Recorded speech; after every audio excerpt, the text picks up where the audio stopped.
Hello, Erica. Oh, hi Jana, what's up? Can you do me a Just favor? wait. And about what? Hi. Actually, I'm doing our homework today and I'm having trouble in solving the class midpoint, class boundary, and cumulative frequency. Can you help me with this? Oh, well, I can teach you to solve that problem, so no worries, okay? And also, Jana, do you know how to solve the class limits and the frequency and frequency distribution table? I am done learning and solving that problem in frequency distribution. I can also help you with that. Okay then, bye.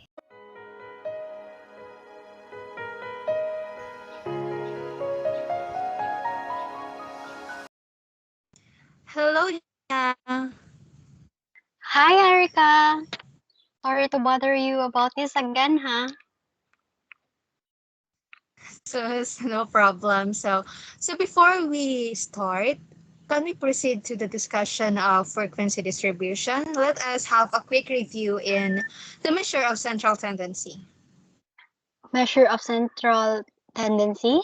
The numerical descriptive measure where means, median, mode, and range are used to describe a set of data. Am I right? Yes, you're right. So I will present the mean and median, okay? Yes, sure. So first, discuss the measure of the mean, the median, the mode, measure of central tendency. The mean is commonly used measure of central position. It means it is the sum of factor divided by the number of variables, and it is symbolized as x bar. And also mean used to describe a set of data where the measure is clustered trained at the point. So we have a sample of the goal scored over the last 7 days. So we have 1, 4, 6, 6, 7, and 8. So the mean is 5. And later on, I will discuss you why the mean is 5. Okay? So the next slide, I have a formula of the mean. So where the mean has Ex, or the summation of x, or the sum of the measures, is equal to the n, or it symbolizes the number of values of x, either population or the sample, and the x bar that has the meaning of the mean for the sample, and the letter mu for the mean for the population. So, Jana, are you ready to start some examples? Yes, Erica. So, so I will start the first example. So we have a sample of 1, 3, 4, 6, 6, 7, and 8. So it goes like this. Let's add all the values in the series and let's divide by the number of values in the data set. So we have the sum of 35 and we have 7 values on it. So we have the mean of 5. So do you Ye- understand that, Jana? Yes. Yes, Erica. So that's good. So I have also the sample number 2. So the age of 10 elderly people in one of the cities of the barangay are 87, 84, 85, 85, 86, 90, 79, 82, 78, and 76. So let's find the average age of the 10 elderly people. So we have the mean. So let's add all the numbers or all the values in the data set, and let's divide it by 10 because we have 10 values on the data set. So we have the sum of 882, and then we need to divide by the number of measures in the variable, and we have 10 of the set of the variable in our data set. So we have the mean of 83.2. Yes, you're right.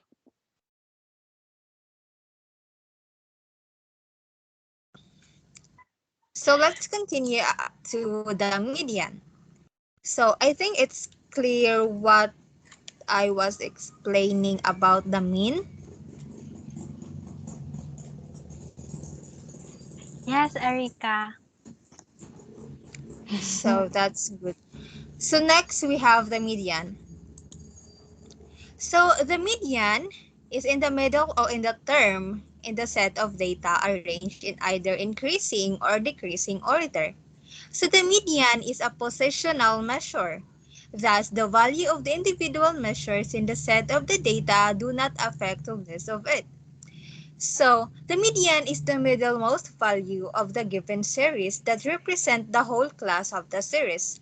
So, since it is a positional average, it is calculated by observational of the series and not through the extreme values of the series. So, therefore, median is not affected by the extreme values of the series. So kanina, 'di ba, we have the sample of 1, 3, 4, 6, 6, 7, 8 from the goal scored. Yes. So we have the median of 6. Do you know why we have the median of 6? Yes, because when you arrange it in ascending or descending, the middle of the number is 6. So, yes, you're correct, Jan. And also, you have to take note to yourself that first, we need to arrange the data in increasing or in decreasing order. And secondly, we need to locate the middle value. If the number of the cases is odd, the middle value in them is the median. So if the number of cases are even, take the arithmetic mean of the two middle measures. So let's try some examples, Jana. So I also prepared you some examples for the median. So first, we have the sample of the number of books borrowed in the library from Monday to Friday last week were 58, 60, 54, 35, and 97. So let's find the median. So first, we need to arrange it to the increasing order. So we have 35, 54, 58, 60, and 97. So since the 58 value is in the middle, so the median is 58. However, like the sample number 2, Cora is studying at a certain university under the program of social work, and the following are the quizzes for the second quarter are the following. So let's find the median. So like what I said, we need to arrange the scores in increasing order. So we have 5, double 6, double 7, 8, double 9, and double 10. So since we have it one or more than one value in the middle or in the center, so we need to add the 7 and 8 to get the middle of the two values. So the formula are, let's add 7 and 8 and let's divide it by 2. And also take note, Chana, that we need to divide it by 2 and it is the fixed value, okay? Or the fixed formula. So we have 7.5 in the middle, or that is our median. So, and also I tried some examples for you. So I have here the mean and the median. So what I presented today is the scores of 20 students in a statistics test are the follows. So we have 25, 26, 45, 39, and so on.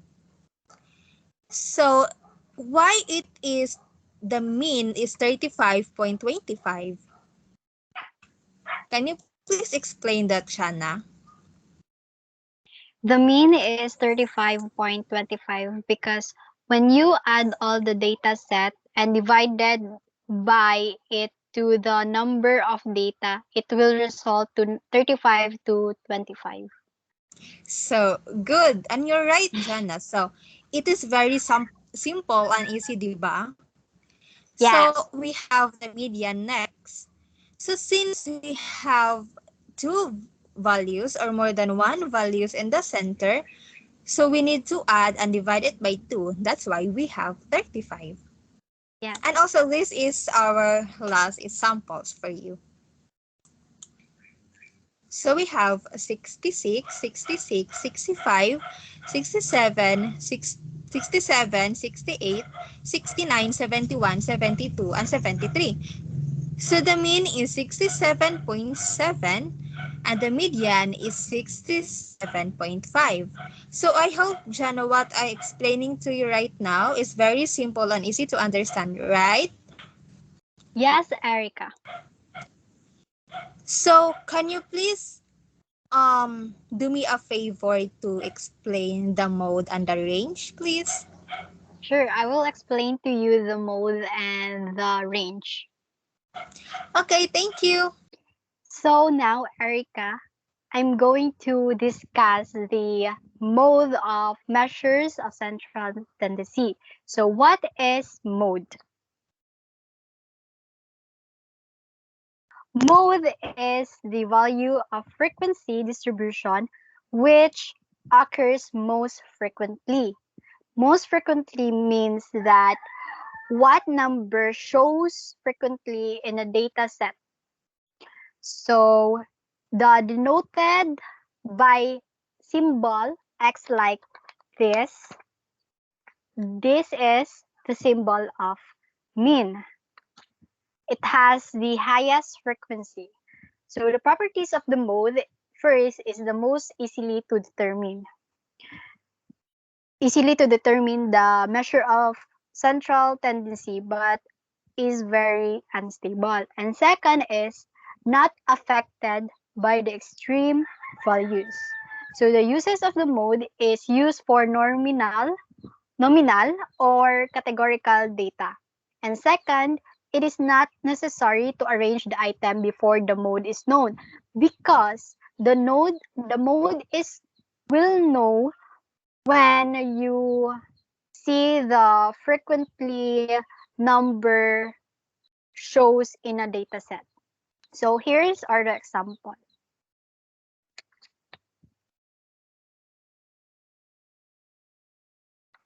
So example, find the mode of the following data set. So in the first example, in a set A, on the first data set, 26 has the highest frequency in the distribution. Therefore, the mode is 26. Why 26? Because in 10, 11, 15, 16, 25, 26, 26, 30, 33, 35. So the number 26 shows twice. So the mode is 26. So in the example number B, letter B, on the second data set, the two values has the highest frequency. Therefore, there are two modes and the distribution is called bimodal. Why bimodal? Bimodal means two. So the mode are 2.1 and 3.1. Pwedeng marami yung mode as long as what frequently occurs in a data set. So here in the sample letter C, on the third data set, there is no value that occurs most often. Therefore, there is no mode in the distribution. So the mode does not exist. Why does not exist? Because wala namang nag-appear doon na paulit-ulit yung number. Unlike of the two example sa set A and set B. So work this out. Here's the example, Erica, okay? Look for the mode in the dataset below. In the dataset, 10, 5, 15, 40, 85, 60, 89, 65, 5, 70, 100, 12, 78, 71, 5, 74, 101, 82. What do you think is the mode, Erica? So I think we have the mode of 5 since we have trifle 5 in the data set. Am I right? Yes, Erica, you're right. So do we need to arrange the data ascending or descending before to know the mode or not? I think it's not necessarily to arrange the data or the series of in the data set, since we can see the multiple numbers of, directly. Am I right? Yes. Yes, Erica, you're right. So here, let's move on to how to solve the range.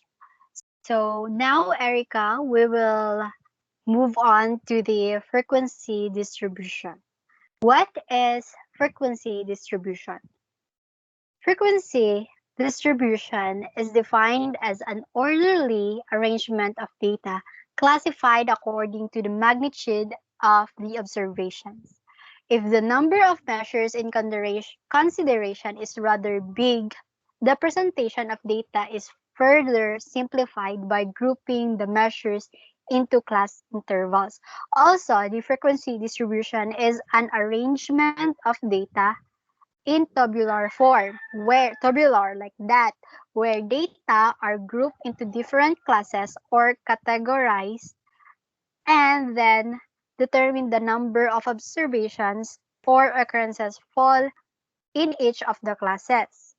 Data presented in the form of frequency distribution are termed group, group data. Otherwise, it is ungrouped data. Erica, do you know why it is called orderly arrangement of data? So far, I think from the word orderly, I think it is the orderly arrangement of scores indicating the frequency of each score or the group of the score. So the reason for constructing a frequency distribution are to organize the data in meaningful, intelligible way, and also to enable the reader to determine the nature or the shape of the distribution, and to facilitate the computational procedures for measures of average and the speed. And also, I think by putting the data orderly into the table helps make it simpler to the reader to understand and analyze that data. Am I right, Shana? Yes, Erica, you're absolutely correct. The importance and also the importance of frequency distribution is to help the researchers to organize and summarize the survey data in a tabular format. Because of tabular format, it is easy to interpret the data because the data, the format is easy to read and also enables us to analyze the data using measures of central tendency. So here in the tabular form, in the frequency distribution of statistics, um, we will have discussed the class interval or class limit. So here in the data, um, um, number one, a sample of 50 residents in a remote community has been randomly selected. The following data show the residents' ages. Determine the appropriate class interval to use to prepare frequency distribution for the data. So here are the resident ages 12, 20, and so on to 62 to 57.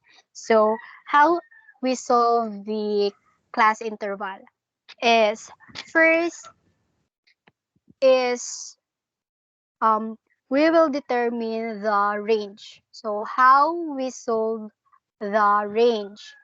So the minimum value is what is the minimum value is like the highest residence age. So what is the highest residence age in the data? So it is 76 years old, and then minus the minimum value or lowest score.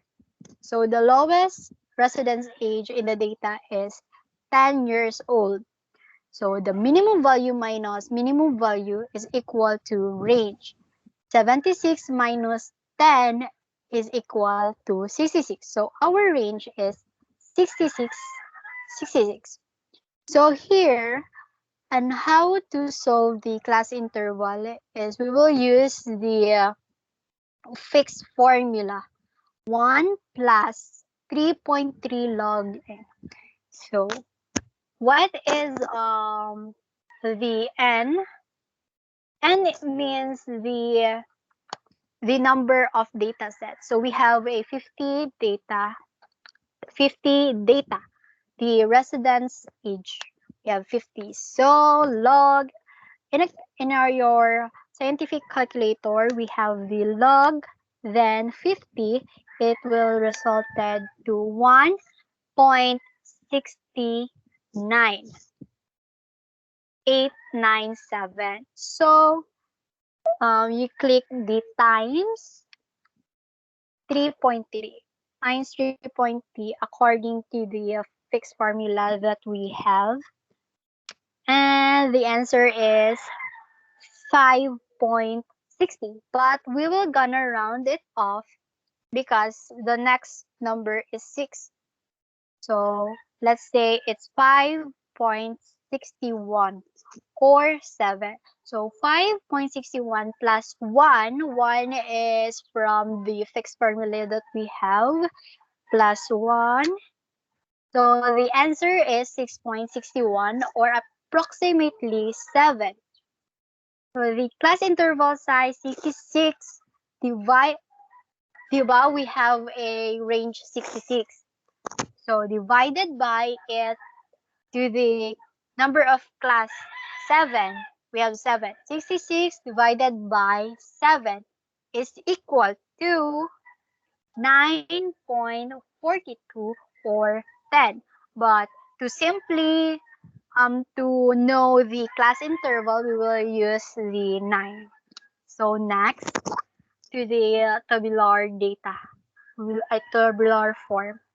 So since we have the class limit of 10, we will count from the minimum value from the data set and stop on where the class limit, since we have the class limit of 10, right? So 10 to 19. Let's count from the 10 up to 10 series. So we have 10 to 19.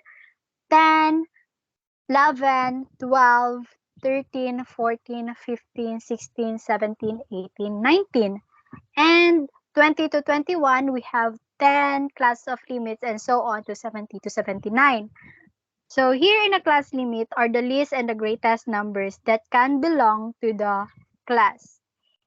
Corresponding to a class internal, the class limit may be defined at the minimum value and the maximum value the class interval may contain. So why do we get a frequency of 10 in 10 to 19? So show here in a data set. So 10 to 19. You need in order to identify the 10 to 19 the interval of the in a data set, we need to arrange it to ascending. So 10, we have 10, 12, 13, 14, 15, 17, 17, 18, 19, 19. 10 class interval, and so on to the end of the frequency. So Erica, can you please explain me the class boundary, because I have trouble in understanding it until to the cumulative frequency, please. Sure, Jana. So since you taught me about the class limit and the frequency, so this time I will talk you about the class boundary, the midpoint, and the cumulative frequency on the frequency table. So now we have a class boundary. The class boundary are the data values which separate the classes. So since we have 9.5 to 19.5, to the lowest class boundaries of the class is defined as the average of the lower limit of the class in the question and the upper limit of the previous class. So,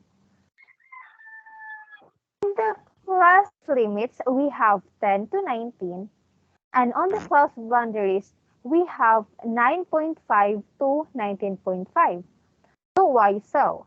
It is because in the class boundary, so the fixed formula is we need to less the 0.5 to the minimum value or the minimum data from the class limits, which is the value of 10. So we need to less 0.5.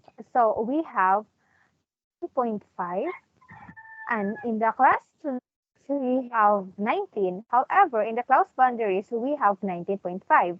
It is because we need to add zero point 0.5 on the maximum value on the data sets. That's why we have 9.5 to 19.5.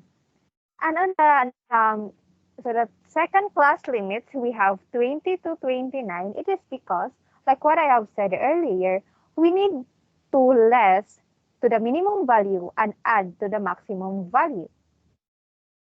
Let's proceed to the midpoint. So midpoint values are the middle numbers in the each of the groups or in the center point of the data set. An easy way to find this is to add the upper and the lower boundary, so which is 10 to 19. So let's add 10 and add 19. So we have 10 plus 19, and divide your answer by 2 since we have a class boundaries of values of 10, which is value of 1, and 19, which is the value of 2. So since we have two values, then let's divide it to the 2 since we have two values. So the answer result is 14.5 because 10 plus 19 equals 29 divided by 2. So we have 14.5. To the second class limits, we have 20 and 29. So let's add 20 plus 29 is equals to 49 divided by 2, which is the fixed formula, equals to 24.5. So on the class limits, so we have 19.5 from the class limits of 20, and we have 29.5 of the class boundaries from 29 of the class limits. So let's proceed to the cumulative frequency. The cumulative frequency is used to determine the number of observations that lie above or particular value in the data sets. So we have frequency of 10 and 11. So like 10 plus 11. So first, we need to put only 10. It is because we need to follow the first frequency table, and let's base it to the first cumulative frequency, so which is 10. And to our next is we have, let's add 20. the frequency of 10, and let's add it to 11, which is the frequency from the second table. So that's why we have a cumulative frequency of 29. And if we are going to add the second from the table to the third from the table, we have 11 plus 11 equals to 22. That's 22 siya na, I think I typo it. Okay? Okay. So thank you. And also, so I think that is our class discussion for today, Jana. And also just to additional knowledge. And we are going to add the value of class limits and divide it by 2 to get the midpoint, okay?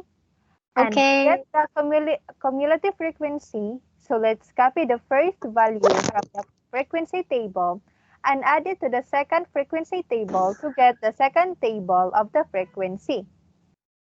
Okay, Jonah? Do you understand Yes. what the Yes, Erica, it helped me well to further understand the class boundary, midpoint, and cumulative frequency that giving me hard time in answering. Thank you very much for oh God. helping me. And I Now should I know. also thank you for discussing me the class limits and the frequency. I thought it was so hard to get the class limits, but when you explain it to me, it is very simple and easy to understand. So, Yeah. Okay, Erica. Bye bye. bye, Thank you. Jana. Thank you.